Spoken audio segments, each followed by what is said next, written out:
Sasa achana na public parking, tuongelee public toilet. Mara moja tukiwa watu kama buku hivi hapa Bongo, tukaingia jiji fulani kwa ajili ya seminar. Unajua kwenye hiyo ukumbi ambao tumeingia, vio vyote ni vya kukaa. Kulikuwa na mashimo 10 kama sikosei, yote ni ya kukaa.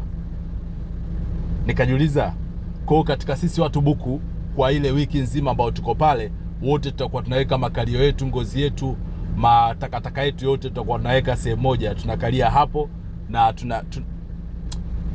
tunabadilishana matatizo hapo. Nikajiuliza nini kilitokea kwenye vile vyoo vya kuchuchumaa. Nikajiuliza, si ni hivi vyoo vya kukaa vinatakiwa vyoo kwenye vyumba vya watu au kama hoteli labda ambazo zinathaminika na vitu kama hivyo, na sio kwenye huku maisha duni. Sawa, ukumbi una hadhi ya kimataifa, lakini je, wanaokuja hawana changamoto tofauti tofauti?